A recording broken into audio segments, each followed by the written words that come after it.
بسم اللہ الرحمن الرحیم۔ جی بیٹا جی، آج ہم سبق قدر یاس کے سوال جواب کرنے لگے۔ تو پہلا سوال، مصنف کو ملنے والا بنگلہ۔ تو کرنیلوں کو رہائش کے خاصے عمدہ سی کلاس بنگلے ملتے ہیں۔ سی کلاس بڑی عمدہ کلاس کے، یعنی بڑے اچھے۔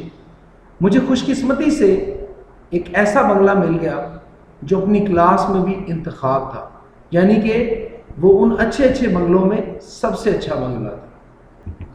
اگلا سوال بیٹا، سلیم میاں کا مشغلہ کیا؟ سلیم میاں جو ابھی بھی میٹرک کے امتحان سے فارغ ہوئے تھے، دوسرے کرنیل زادوں کی طرح بے فکری سے بیڈمنٹن کھیلتے اور سر شام ہی دوستوں کے ساتھ ٹیلی ویژن کے سامنے جم جاتے۔ تو بیٹا جی دو کام تھے اس کے، کیا کہ وہ کرنل کے جو بیٹے تھے باقی جو وہاں پہ رہتے تھے ان کے بیٹوں کے ساتھ بیڈمنٹن کھیلتے تھے، اور شام ہوتے ہی اپنے دوستوں کے ساتھ ٹیلی ویژن کے سامنے جم جاتے، مطلب بیٹھ جاتے تھے۔ سلیم میاں کی علی بخش پر برہم ہونے کی وجہ، برہم ہونا مطلب ناراض ہونا، غصہ کرنا، کہ سلیم جو ہے نا وہ علی بخش پہ کیوں غصہ کر رہا تھا۔ تو سلیم کی عدم موجودگی میں اس کا دوست امجد اس سے ملنے آیا۔ عدم موجودگی ہوتا ہے موجود نہ ہونا۔ وہ باہر برآمدے ہی میں بیٹھ گیا۔ امجد کے کہنے پر علی بخش نے اسے ٹھنڈے پانی کا گلاس پیش کر دیا۔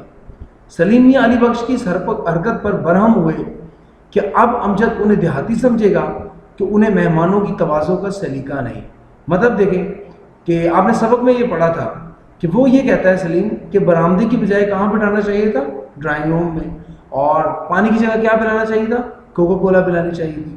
تو اب وہ کہتا ہے کہ ان ساری باتوں پر کہ برآمدے میں بٹھا دینا اور ٹھنڈا پانی پلا دینا، کہتا ہے کہ اس بات پہ جو اس کا دوست ہے امجد، وہ انہیں کیا سمجھے گا کہ یہ جاہل ہیں، گوار ہیں، دیہاتی ہیں۔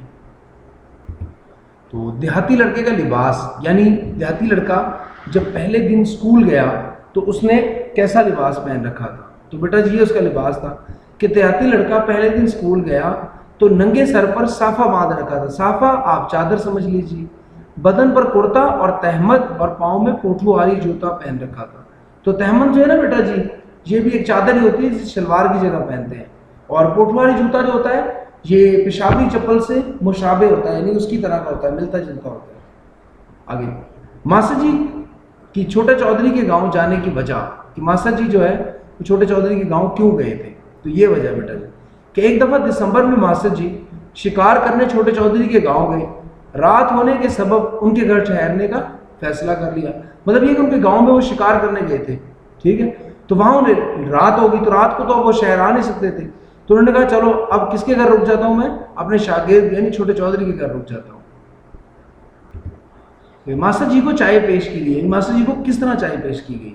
تو بیٹا جی یہ ان دنوں گاؤں میں چائے کا رواج نہیں تھا، چنانچہ مقامی حکیم سے چائے لا کر ماسٹر جی کو پیش کی گئی۔